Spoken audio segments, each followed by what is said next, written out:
If they're ADHD, then their prefrontal cortex is going to be underdeveloped compared to their neurotypical peers.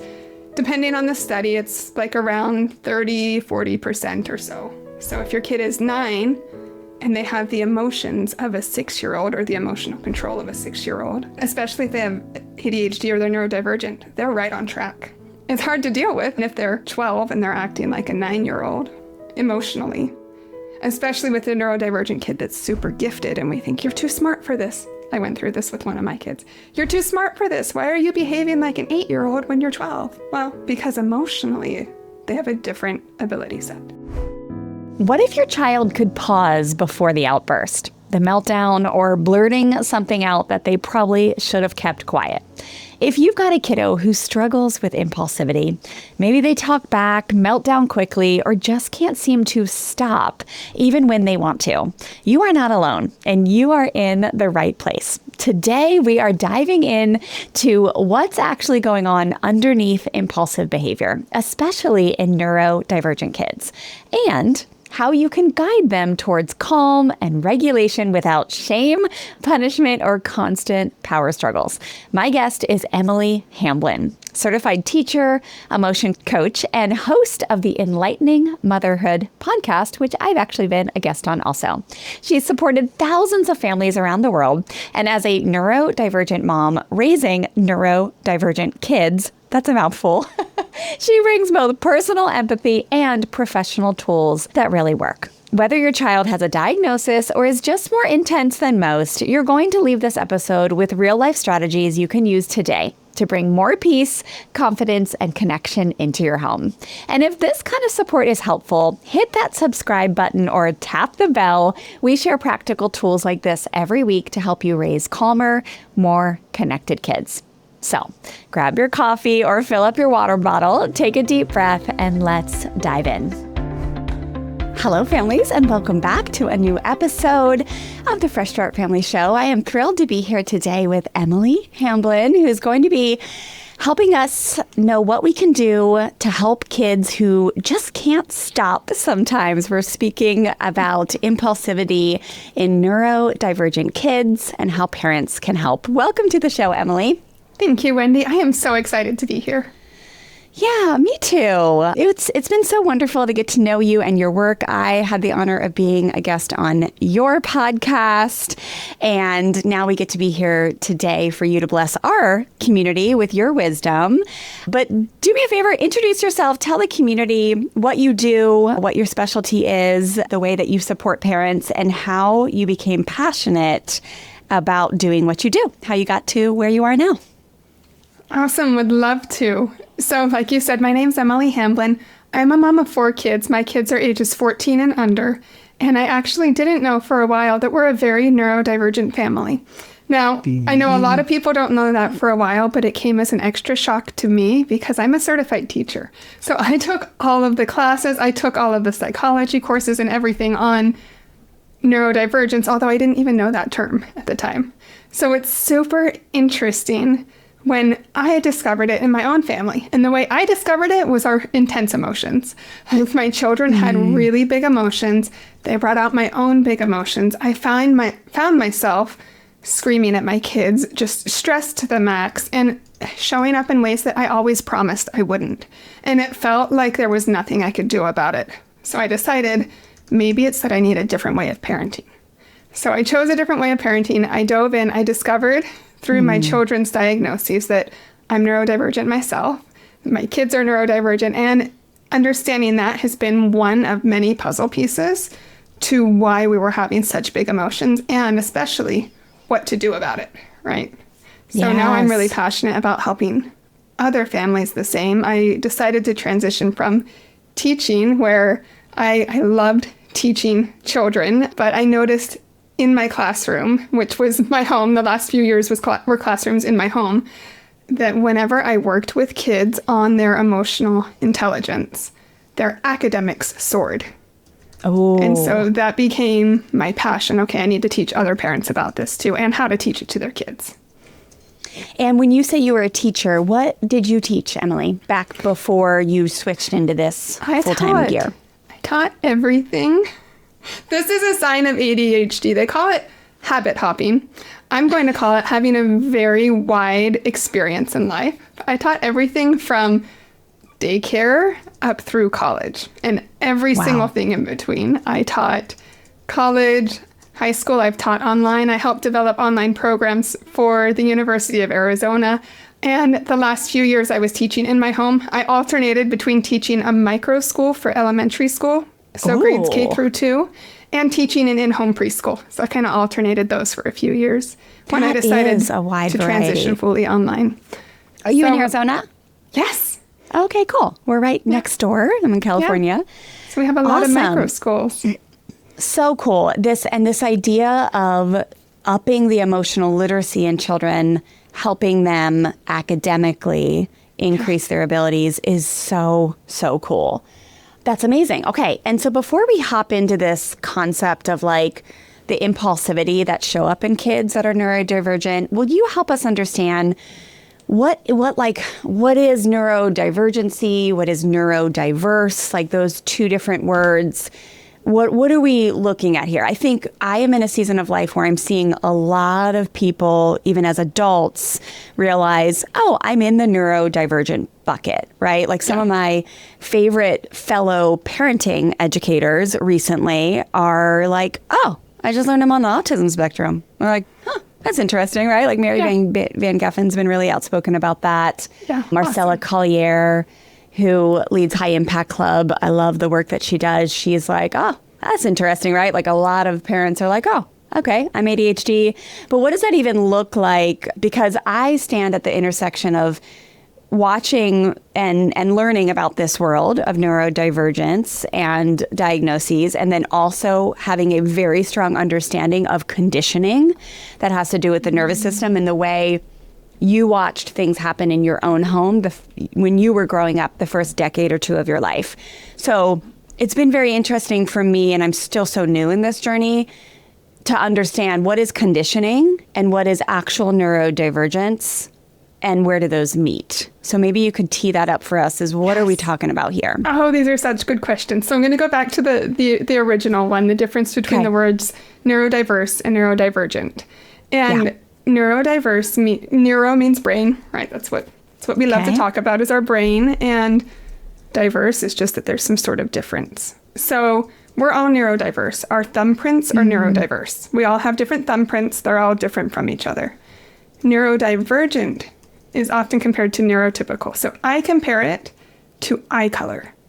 And now follow me for a minute. Okay. Your neurodivergence has nothing to do with your eye color. But if we think of the world, about 70% of the world has brown eyes. Oh, interesting. Roughly. Okay. Roughly, depending on what study you follow. And so that would mean roughly 30% of the world has eyes that are not brown. They might be blue, they might be hazel, they might be green, they might be honey colored, but they're not brown. And so we could say 30% of the world has a divergent eye color. Okay. You following this? That helps. Okay. Yes. So the same with our brains. And it depends on what studies you follow, but it's roughly a similar statistic. About 70% of the world has a brain that follows typical brain wirings, typical patterns, and we would call that neurotypical. About 30% doesn't follow that, and that's where we have neurodivergent. And under neurodivergent, we might see autism, we might see ADHD, we might see dyslexia, dysgraphia. There's a whole list that we could go through. And that's just meaning it's not following the neurotypical brain wiring patterns that we tend to see.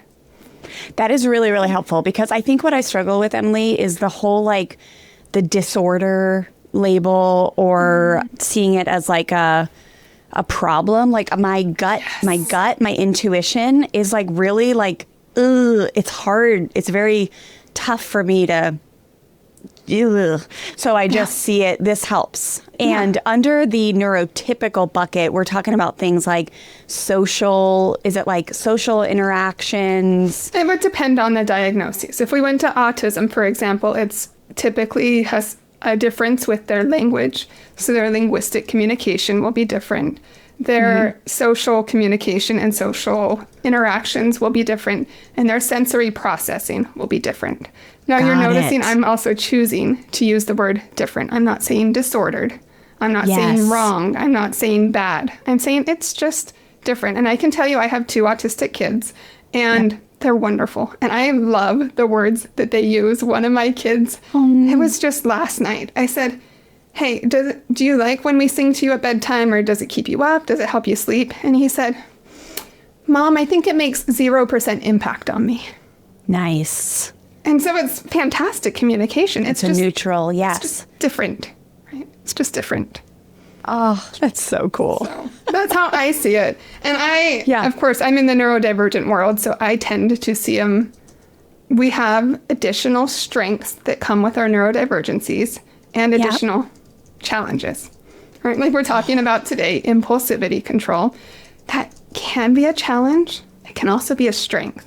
And I've seen that in my own life as I was diagnosed at 39 years old last year with ADHD. And I'm like, oh, my life makes more sense now. So, that's my personal take on it, and the most empowering. It's not a disease. It's not bad parenting. Trauma can bring symptoms that look like neurodivergence, or it can exacerbate symptoms of neurodivergence, particularly the challenges side. Interesting. So there's, that's if people are like, I don't know, is this trauma? Is it conditioning? I don't know. Go get evaluated by a professional. I don't do that. Yeah. But once you are evaluated, then you have this door open to better understand why what is going on is going on. Yes, that's so cool. Yeah. And you said language, social communication, interaction, sensory processing on the autism side, and then ADHD side, like the neurodivergent behaviors show up as like time. Would it be like time management? Yeah, well, I mean, ADHD, I don't even like the name for ADHD. I know, me either. I don't even like it. But it's, it is what it is, and we have to deal with it. But ADHD, we tend to have abundant attention. It's labeled as having lack of attention, but it's actually abundant attention. You probably noticed my eyes like bouncing around the screen. I pay attention to so many details that other people might miss. As a result, sometimes I'm missing the conversation being said in front of me. But ADHD has 2 types. And we might have the inattentive type, which I don't love that label, but it's where it's harder to pay attention to things, particularly that are not interesting to you. So if they're super interesting, like this conversation, I'm hooked, right? I'm 1,000% in. If it's kind of somebody at church where I want to listen to them, but I've heard it before and they're not really engaging, I'm probably going to start thinking about the way that my child is tying their shoe. Right? Like, it's just, and unless I take notes and I make it an interactive experience for myself. So that's the inattentive side. The hyperactive side I also have, and that's just abundant energy, which is often punished in kids and praised. Now that I'm an adult, people praise me. Like, you can see I'm walking around while we're talking. People praise me. How do you have so much energy? You got 15,000 steps in yesterday? I'm like, well, it's the same exact thing that had me sit in the corner and told I was bad in 2nd grade. So, That's so interesting. So time management and attention differences are kind of those 2 bigger buckets for the ADHD neurodivergent. And then it comes with a lot of, I guess, sub characteristics, we might say. Time management's one of them. We often feel, and this isn't like a laundry list, it's just possibilities. We could probably find 20 of them. Time management's a common one for me personally, I tend to be time blind. It's hard for me to realize how much time has passed. I think it's been 5 minutes and it's been 20. Yeah. And it can go the other way. We think it's been 20 minutes and it's only been 5. So it's just a little harder for me to stay on it.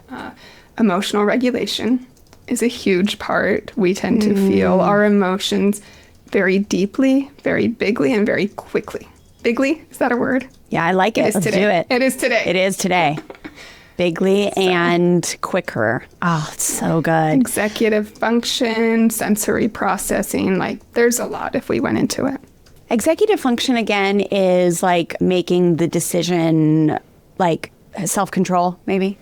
Is that right? That's what is a part of function? It's just the functions of your brain. Like, Time management's one of them. Organization, impulsivity, control. And we could break it down into a lot of got it. different Organization. Areas. Cool. Yeah, it's so interesting.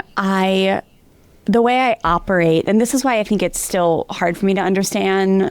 Not hard, I don't like to say that. I'm learning to understand and really see what's happening here. But I present as an ADHD person, everything you talk about, it's every single box. When I got diagnosed or when I got assessed, it was like an online assessment with a psychologist on Zoom. But she had said, if you didn't have it, like you didn't have any markers in childhood. So she was like, that's not you, right? Like, this is not you. And I was like, okay. And then I had other people who say that's not true. So it's been hard for me to understand. And that's where I sit with like this whole, is this just who I am and who I'm designed to be? But now, does that make sense? So I don't really understand, because all of these markers are me, like that is me. Well, I mean, you could always be reevaluated by someone else. Yeah. And it could be a combination of other, we can have a lot of factors. I have a client who presents a lot as having ADHD, and she's probably going to ask for another evaluation. But for now, they're saying, no, it's just your anxiety, plus she's a very driven person, plus having multiple kids, plus depression, like that they've all kind of combined to present as though it were ADHD. That's what they're telling her. Again, I'm not the one evaluating, so I just say, if you want, you can go get reevaluated. For me personally, it goes back to that neurodiverse versus neurodivergent.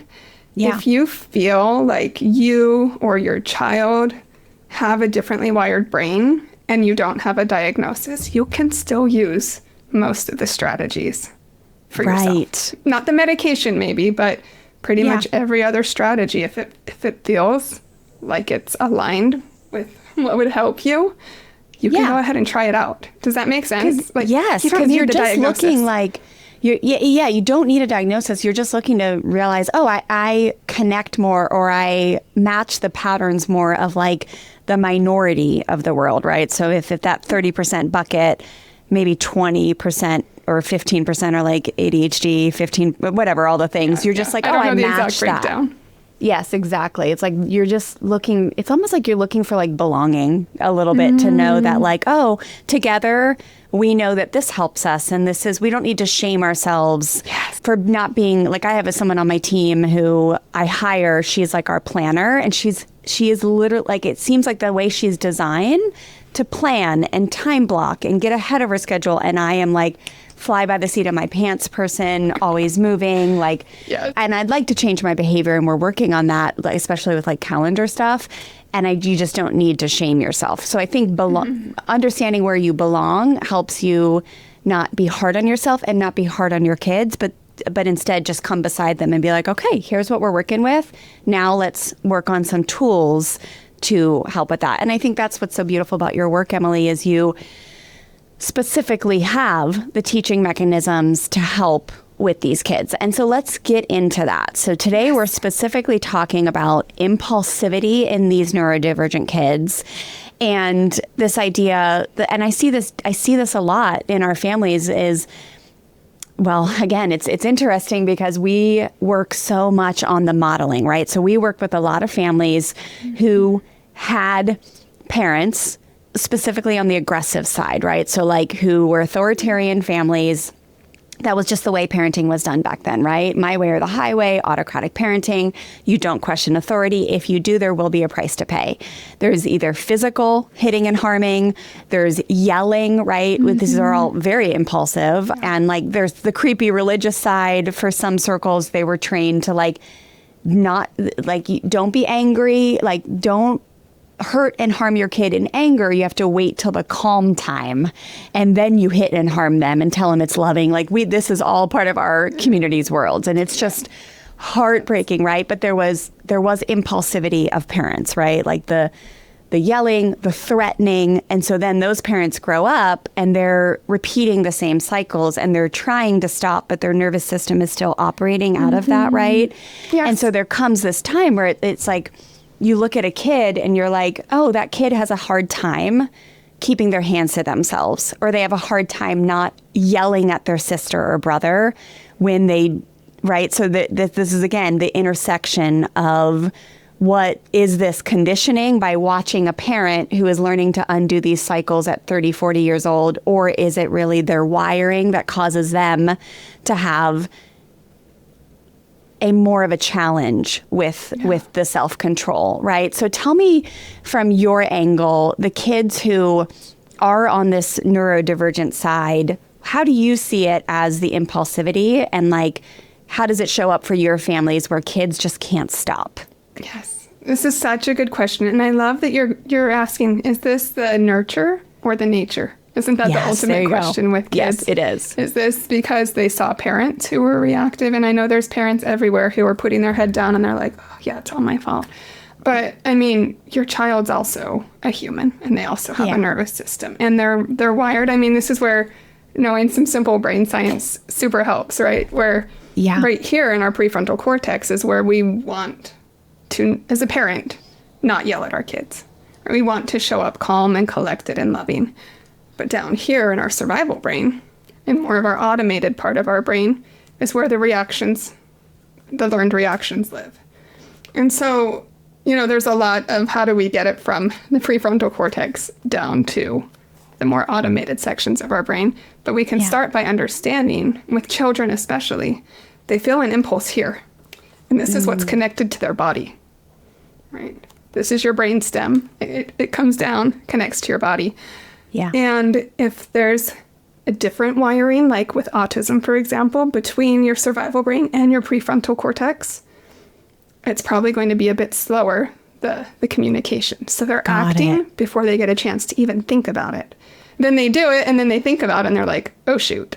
Right, shoot. And if they're ADHD, then their prefrontal cortex is going to be underdeveloped compared to their neurotypical peers.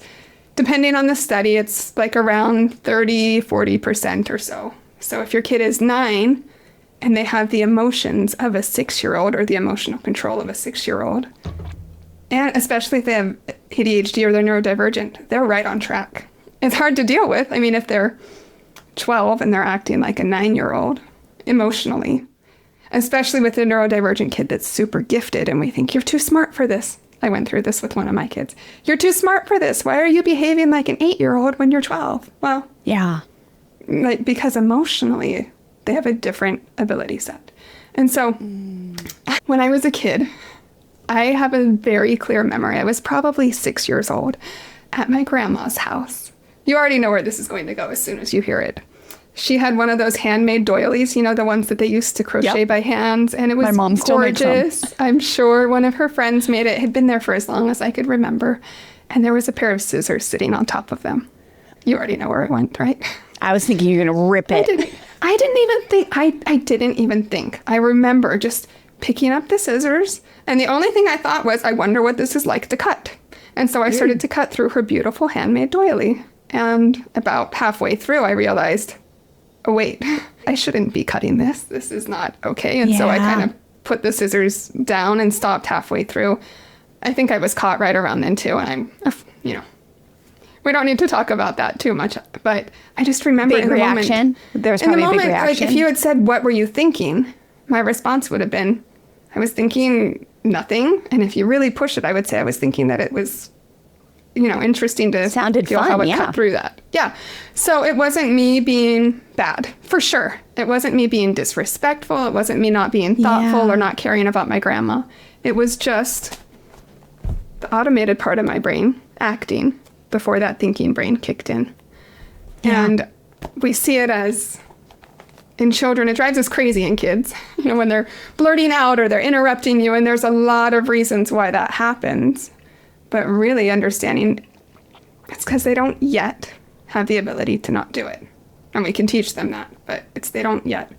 And saying no is probably an example of impulsivity too, right? So we see in our work that's power struggles with strong-willed kids, but these kiddos probably, they say no before they can even think. So like I'm thinking of this incredible family I have the honor of coaching over in the UK, and they have a little girl who the medicine really does help her. And they're working on helping her understand how much it helps her, and she's learning that, but she resists it. I think she doesn't like the taste. I'm still trying to help them get under why she resists so hard. But it seems to be an impulsivity of like, no, I won't do it. I don't want it. And then it takes a long time for her to then realize, oh, well, maybe I actually do want it. But is that a version of impulsivity, is when they say no fast? Yeah, that can be, for sure. It's automated before she's even thinking about it. So that makes sense. So impulse control shows up different in neurodiverse kids. We talked about that. How do we redirect and reframe impulsive behaviors, like interrupting or touchiness between kids maybe, or this like saying no? Give us some examples there, please, Emily. One of my favorite things is to just help children develop the ability to control their impulses in general through play. So we like the marshmallow game. This is based on, I should have looked it up, the famous marshmallow experiment. All psychologists talk about it. I don't know about this famous marshmallow. Tell me. I can look it up and send you the exact study. Okay. But I'm pretty sure it was a psychologist, some sort of researcher. Brought the kids, this was long ago, but he brought kids into a room where it was just the researcher and the child. They didn't know that there was a mirror where you could look in and the child couldn't see out, the one-way mirrors. Yeah. And they put a marshmallow in front of the kid and said, okay, I'm going to leave the room for about 5 minutes. If you want to eat the marshmallow, you can eat the marshmallow. But if you don't eat the marshmallow, when I come back in about 5 minutes, I'll give you a second marshmallow. Oh, and then they leave the room and they watch the kid through the mirror. Some kids gobbled it right away. Some kind of played with it for a few minutes, then ate it. Some kind of took it apart. Others took little nibbles and tried to hide it. So that's a fascinating study in and of itself. But I took that for my kids and I thought, well, goodness, my kids are probably going to gobble it up within 2 seconds. But what if I can teach them to wait the 5 minutes? Okay. Yeah. And so we've worked with our kids, and I've helped clients work with their kids on teaching them, okay, this is the marshmallow. Do you want 1 marshmallow or 2 marshmallows? And of course they want 2 marshmallows. Okay, so the only thing is you need to wait until the timer goes off. What do you think we can do to help us wait? And so it starts scaffolding, and we've played it so many times that when they first start, I remember the first time doing this with one of my children. They were probably 5 years old at the time. And we start, and he's just like, and picks it up and plops it in his mouth. Yeah. And we all went, do you realize what you did? You ate the marshmallow. And he was like, oh, and he started to cry. He didn't want to eat it. He just saw a marshmallow in front of him, and, the automation took over. Yeah. So the next time we said, do you want to try one more time? Because I could really tell he really didn't want to. So, okay, let's try one more time. So everybody got another marshmallow. And this time he sat there and stared at it and went, don't eat it. Don't eat it. Don't eat it. For 5 straight minutes. Dang. Yeah. And then at the end, he got his second marshmallow, and he had earned that. So now when we do that, he doesn't need to say, don't eat it. Right. He has that internal impulse control built up. Does that make sense? I love this idea of like using play to practice. I just had the coolest nervous system conversation she was a woman who wrote the book, How to Train Your Amygdala. I'm not going to remember her name right now, but she was such a great interview. And we were talking about, because using play is one of the big things that we teach here at Fresh Start Family. And I don't think I ever really understand why it works so well until this conversation. And she said, you know how animals will like play when they feel safe? And I started to think about my dogs. I have 2 big dogs, a husky and a black lab. And they will just like start wrestling at night, and they'll run around the house, and we just crack up because they'll grab their toy and they'll run away from each other. And we were talking about how in the wild, animals, when they do that, because like tigers, or lions cheetahs will do this, they are safe. There's no danger happening. There's no tiger near, or there's no bigger predator. And that's when they play. And so this idea of like bringing in play with kids, and this is one of the ways that one of the 10 strategies we teach to handle power struggles. So if a kid does say, no, you have options besides just threatening them or forcing them into submission. And I realize that's probably why play works so well, is because it just relaxes the nervous system. Like there's a sense of safety around play. Like no one's going to come in and get you or punish you. It's like, we're just playing, we're just having fun. We're just doing an experiment. We're just like seeing what happens here. So I thought that was really interesting. And I love this idea of bringing in play and also practice. Because we look at athletes a lot, having like, we're in such an athlete family. These athletes that are like gold medal winners, they get there by practicing a million times. And I would say making it fun too. I love that. I also include the kids on my own journey. So I like that. We need to keep a level of patience. I'll tell you, I'm 40 years old. And my husband sent me a text this morning. I'm a little embarrassed to share this, but I'm going to tell you anyways. Of my workout shoes in the middle of the table. Oh, yeah. And that sounds like something I would do. He sent me a picture and he's like, shoes on the table? ? That was the whole text. And I was just like, I don't remember putting them there. I honestly don't remember putting them there. I'm certain my kids didn't because they were set in the exact same pattern that I set my shoes down in. I tend to just set them the same way. And I was like, I have no idea how they got there. Like, I'm sure I did it. And that's just a working memory thing. So we could say that was impulsivity. Like I had the shoes in my hand. I needed to grab something else. So I set them down and I grabbed something else. Great example. And so that's, there's a lot of reasons why it might be there. I know when I was early married to my husband, and I mean, Wendy, I had traveled the world. I taught college. I was a certified teacher. Highly capable person. And yet in my early marriage, he turned to me after a few months and said, "Why do you always interrupt me when I'm speaking?" Oh. And I had no idea. I had no idea I was interrupting him. Yeah. And I said, "I'm so sorry." He said, "I feel like you don't care about what I have to say." I'm like, I'm pretty sure that's not it. So then I became aware of it. And I started noticing, it's that working memory. I hold things for so long and I'm worried I'll forget it. And so my brain just says it quickly so that I don't forget it after he's done speaking. And I had to learn other tactics. Okay, how can I remember what I want to say and listen to him and not interrupt him? So I figured out that underlying need there compassionately. And now I'm really good at usually not interrupting people. And when I do, I say, "Oh, I'm sorry." And I stop. You catch yourself, yeah. And I let them go. And I just point out the fact that I was so accomplished when I did it because it's not an intelligence issue. It's not a caring issue. It's not a, respect issue. It's just different wiring. And I wasn't aware of it. And I didn't yet have strategies for how to handle the underlying need. That's so beautiful. And Emily, you mentioned the grandma in that situation. Of course, we didn't get into her reaction, but just a question for you. Were you raised in a home where the autocratic or authoritarian stuff was used? Like, because you just made me think of that when you're like, hey, it's not a issue of you being disrespectful or being bad, right? But like for so many of our students, that's what they were raised in. And so this is a big change to start seeing our children. Well, we know we have to see ourselves, right? The way when we're hard on ourselves, we're hard on our kids, and it goes the other way around.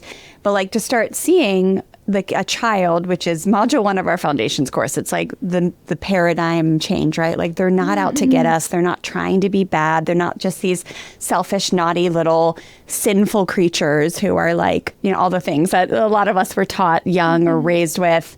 But that's a big switch. Was that something you went through, or were you raised in just like a family that taught emotional literacy and like, no, it was, it was a big change for me, for sure. Yeah. Part of my own journey from realizing I was repeating the generational patterns that I'd always promised I wouldn't repeat. Yes. There was just a moment I'm kneeling on the cold white linoleum floor and my 4-year-old won't put his shoes on. I end up just screaming. Yeah. And realizing this isn't what I want. Like he was terrified of his own mother. Yep. And I hadn't taught him. Now I see it differently. But at the time I was just like, I have to choose. I can keep parenting the way I was parented. And you can say, I'm not going to yell. But if you don't understand why the yelling's there in the first place, and you don't learn something to replace it with, you're left without a tool. And when you're feeling urgent and you're feeling like emergency status, you reach for the only tool you've ever learned, which was through example. Yes. And so understanding why it's there, learning new tools to use instead, which is one reason I love your work. Right? And being able to have different tools, and we practice them. Just like we want our kids to practice their impulsivity control that we're practicing as parents. We're going to have the default of seeing our kids the way we were seen, which, like me, would be, just calm down, you're too much. Why are you speaking so much? Can't you listen to me? Why won't you focus? You're being rude. And then stepping back and realizing, actually, that's not what was going on for me. Self-compassion. It's not what's going on for my kids. So if they do interrupt a lot, I would recommend just starting out with your mindset. How are you showing up? Are you showing up angry with them? If so, they're probably not going to listen because we're not speaking from here. We're speaking down here with our survival brain. So if we're showing up compassionate, if we're showing up curious, then they're more likely to listen to us just because of the way we show up. And then I always start with me when I can. Did you notice? I didn't say, Wendy, remember that time that you did this thing that was really impulsive? I said, hey, there was a time that I did this thing. I was interrupting my husband. I left my shoes on the table. And so today after school, I'm going to tell my kids, do you know what's so funny? And I'll show them the picture and be like, oh my goodness, what ideas do you have for me so that this doesn't happen again? Or how can I make it right? Like I sanitized the table this morning because my dirty workout shoes were on it.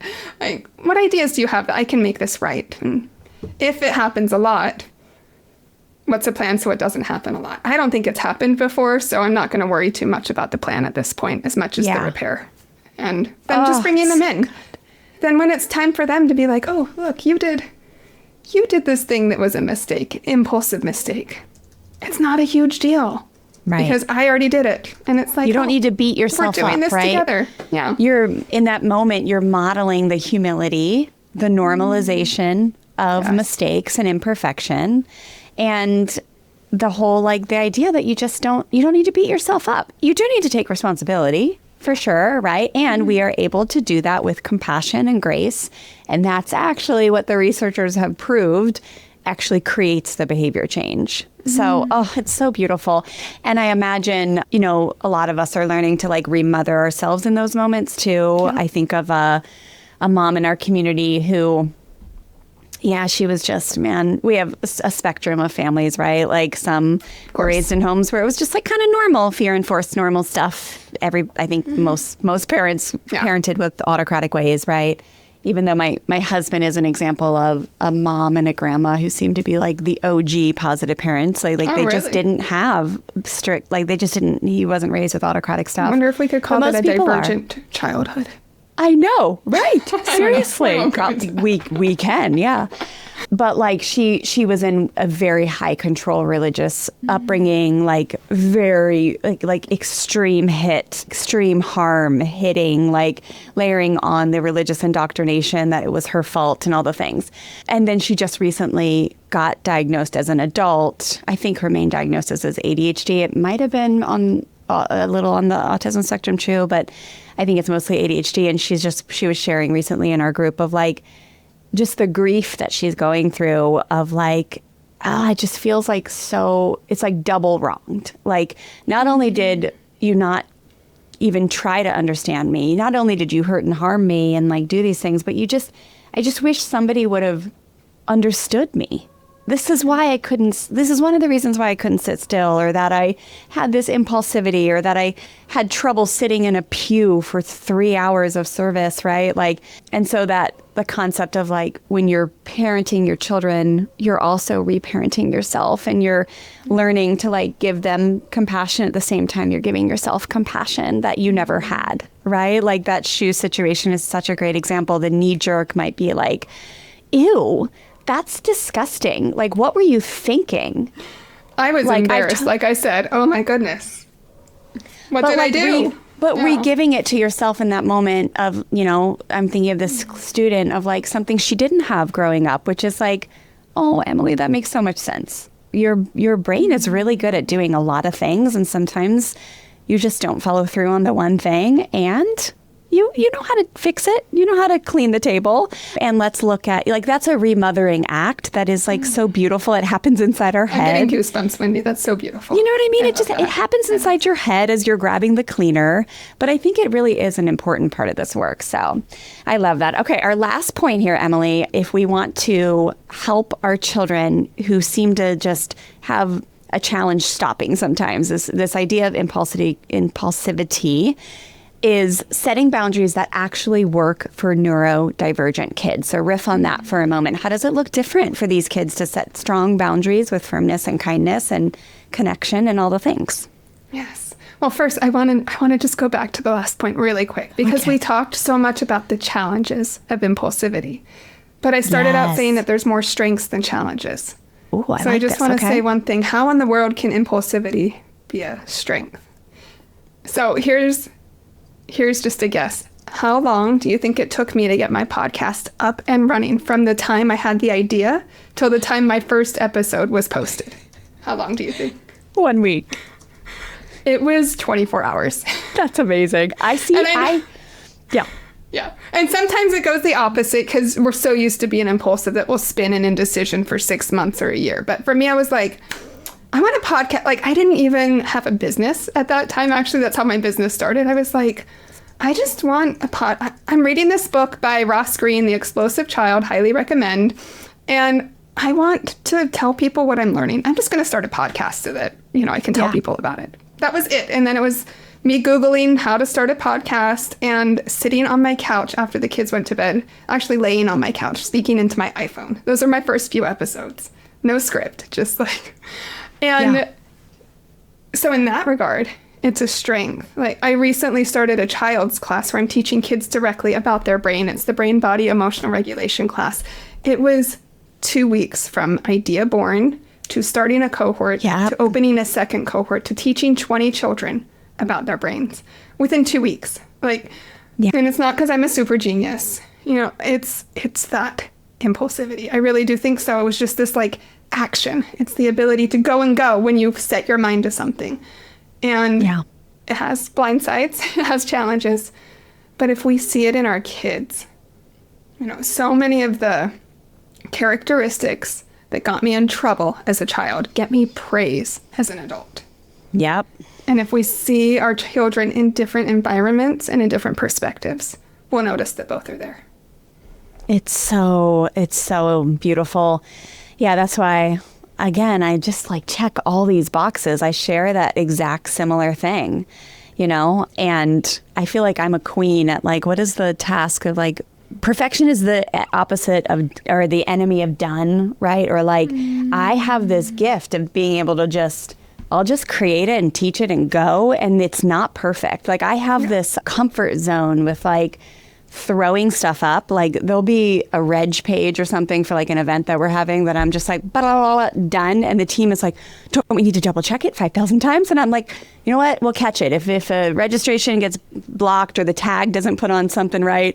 And I'm realizing now that it is this gift, right? So I am going to get double checked. I'm just curious now. I'm are we sure it's okay? I don't need a diagnosis, but I relate to that.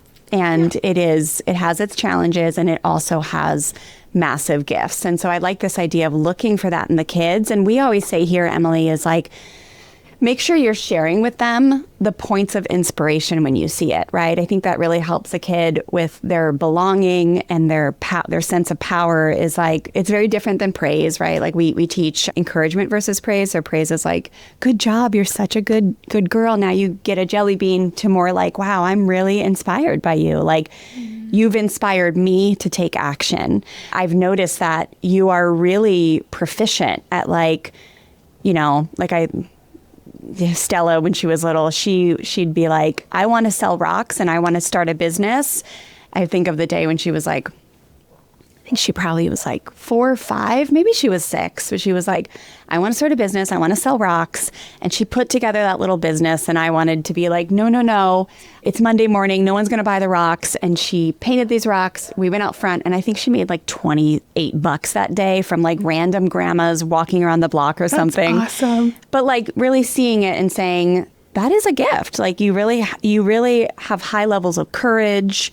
You have high levels of persistence, all the things, right? But I think that helps create connection. And it also brings in to help them remember there are strengths here. And of course, there's challenges. We're going to work on the challenges. We're going to build the life skills and just remember, kid, you are amazing. So, okay. I love that. Okay, so let's get back to boundaries. Yeah, boundaries that actually, and I'm glad you made that clarification. Yeah. So when we're speaking about boundaries, I would encourage parents to think, is this Emily sticking her shoes on the table once in, how long have we been married? 17 years of marriage. I think it's the first time I stuck them on the table. Or once in 4 years, right? Or is it Emily interrupting you every time we have a conversation? If it's the shoe one, I don't even know if we need to worry about holding a boundary. Let's just model repair, teach repair, and help our kids fix it, right? If it's a once in a while. If it's the consistent one, then this is where pre-teaching is what I call it, being a bit proactive. That's where it's going to be the most helpful. This is where you're calm, your kid's calm, you're both in good moods, and you can just bring it up to them. Start with you. Hey, do you know, there's been times when I've been speaking with people and I have an idea pop into my head, and before I know it, I'm interrupting them, and I didn't even realize it. And then talk to your kid a minute, let them talk, and then maybe bring up, did you know, I'm not mad, but did you know that sometimes you interrupt me when I'm talking? Yeah. And you're not in trouble. Yeah. And just bring up that awareness. Oftentimes that's, 60, 70%. I had no idea. Now, they might be rejection sensitive, and so they might feel shame and blame and turn to anger. No, I don't. You always interrupt me. Why are you saying I interrupt? And you'll pick up the conversation later, probably. But if you revisit it really gently, modeling with yourself so that they see this isn't weird behavior, this isn't some sort of issue, you're not a freak. It's just normal human behavior. I do it too, or I've done it in the past. And keep revisiting it. Then I think that that's the most powerful step. If it's touching siblings in the car, you might need to, until they can figure out the impulsivity control, maybe separate them. I've had to sit in between my kids while my husband's driven before, right? If you're looking for the long-term change. And then brainstorming with them. So once the awareness is there, then brainstorm with them. Hey, so I get it. When you're in the car next to your sister, it's so hard to not tickle her. The thing is, she really doesn't like to be tickled. Would you like it if someone tickled you without permission? I know I wouldn't. Yeah. So can you help me think of a plan so that you can be in the car with your sister without tickling her? What else could you do with your hands? Yes. And if we can get to the why are they tickling in the first place? We're bored. Sensory is huge for neurodivergent kids. They probably are sensory seeking if they're touching a lot. One of my kids likes to body slam siblings to try to get the full body proprioceptive input. We had to learn some boundaries around that and some brainstorming around that. How else can we meet that need? And as much as possible, including them on that team speaks one of their 5 love languages of neurodivergent kids, which is autonomy, or the ability to choose. And so they feel ownership over it. We're also, instead of that old school way of telling kids what they need to do, we're helping them figure out what they can do. And then that's a lifelong skill. Rather than teaching compliance, we're teaching problem solving. Dude, the 5 love language of neurodivergent kids. That sounds awesome. That's our second episode we're going to record, Emily. The autonomy. Yes. The humility that you're talking about in this conversation that you lead with when you're like, I've done it too. I love your phrase of you're not a freak. Our version of that is you're not an alien, right? We use that a lot with kids. Good one. No, I you're not a freak. I love it. It's whatever language you use. If you don't use the word, whatever language you use is what I'd say to use. I like freak. We're huge Korn fans. We're a big rock and roll family. My daughter just went to a Korn concert last week in New York City with Daddy, and they're they actually love to they build community around being freaks.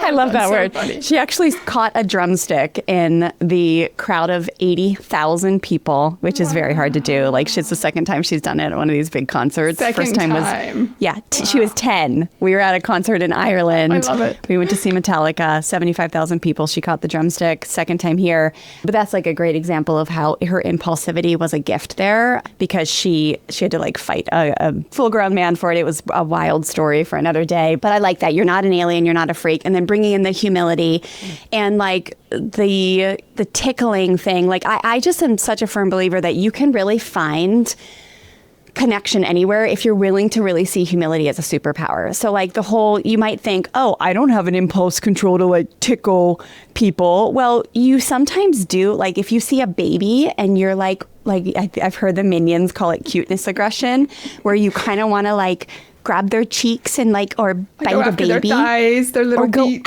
Exactly. Go after their thighs, right? Like that would be a place where you could be like, I've noticed this in myself when I see a baby and I kind of want to squeeze their thighs. And then I have to remember, I don't know if that baby wants to squeeze thighs. Or dogs, we see it show up.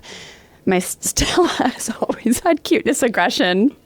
And I'm like, Stella Blanche, you cannot shake Yuki like that or like grab her. She takes her teeth and she like pulls up her lips and she says, cheese. And I'm like, ah. And then the other side of that is if kids are touching each other, smacking each other, another form of impulsivity. I think humility we can bring as parents is like, I struggle with this too. Last week, I yanked the iPad out of your hand. Like, I clearly am still working on this too. You're not an alien. I'm not an alien. We just are learning a life skill. We're both learning it. We're both learning this impulsivity control. So I love that. And the idea of bringing in the sensory stuff, you know, I'm still learning about that. I feel like it was tough for me in the beginning, and now it's starting to make more sense. And I'm realizing that my black lab, my 90-pound black lab, must have, did you call it proprioception needs? Is that what it is when they like body slam people? Proprioception is your bodily awareness and like the deep muscle pressure. Oh my gosh. Herbert has this. Still at 8 years old, people come in the door and I swear he runs up to them, and he doesn't just run up to them and lick them. He likes to jump and like body slam them. So I have to tell the kids and Terry that I learned that Herbert just has high... Seeking some proprioceptive input there. Oh, I love it. But it is a blessing to learn about that. All those different sensory needs, especially with neurodivergent kids, right? Because once you learned about the sensory seeking stuff, it starts to make a little bit more sense why they might have a hard time not wrestling with their brothers all the time. And especially like when someone is like, hey, stop, and they might have a hard time stopping, which is another form of impulsivity. For sure. But wow, what a beautiful just overview of some of the things we can do when we feel like our kids have trouble stopping. If we want to help them learn how to work with this challenge of impulsivity. Thank you, Emily. Thank you for covering all that. Thank you for going through so many brilliant ideas. As we wrap this episode, where can listeners come find you, or viewers? We're on YouTube also. So Emily was showing her really cool brain model, and it had all these different parts to it that she was pointing to. So I'll make sure I put that in the intro, that this is a great one to check out on YouTube for families. But will you let listeners know, Emily, where they can come find you, where they can dive into your work, tell us about the podcast, all the things? All right. Well, fantastic. They're already on YouTube or on a podcast. They can come find me at Enlightening Motherhood, or they can just search Emily Hamblin Podcast, and it will pull up my podcast. Great. They can also, if they want to hop on my email list, they can go to emily-hamblin.com. That dash is important. So emily-hamblin.com, and they can grab some conflict resolution cards. This is getting ahead of conflict. My daughter loves to come in my office and play with them. So... Does it have like you were touching it. Does it have like something, do you put something on top? You just print out, there's 50 cards, and these are all conversation starters about times that might be hard for your neurodivergent child. Like your teammate blames you for losing a game. So these are those out of the moment discussions. Yes. How can you discuss it without blaming each other?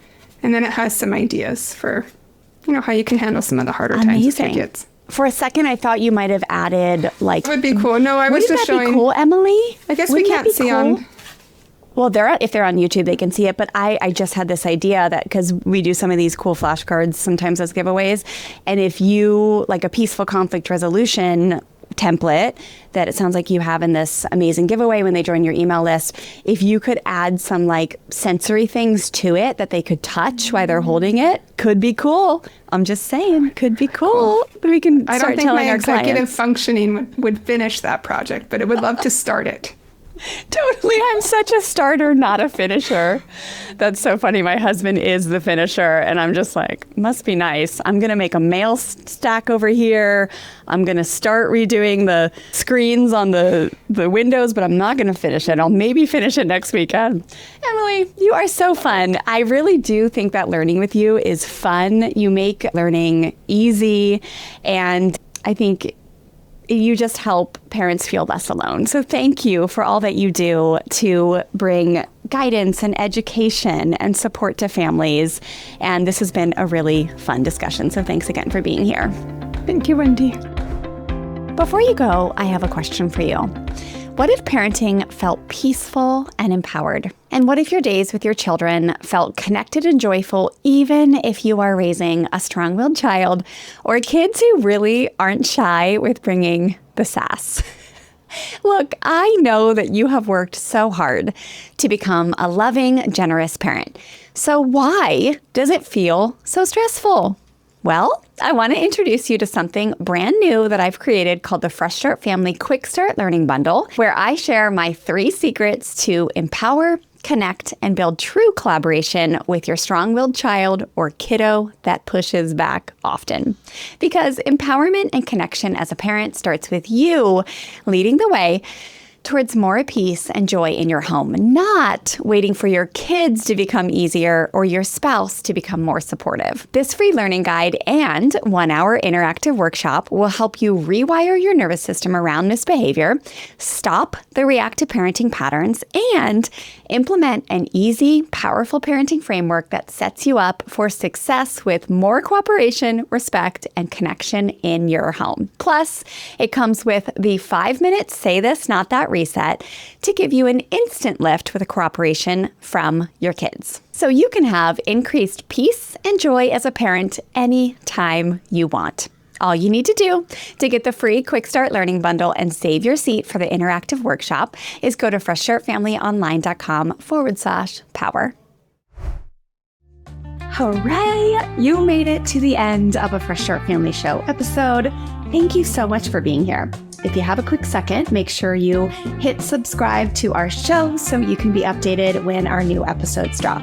I will see you back soon for the next episode.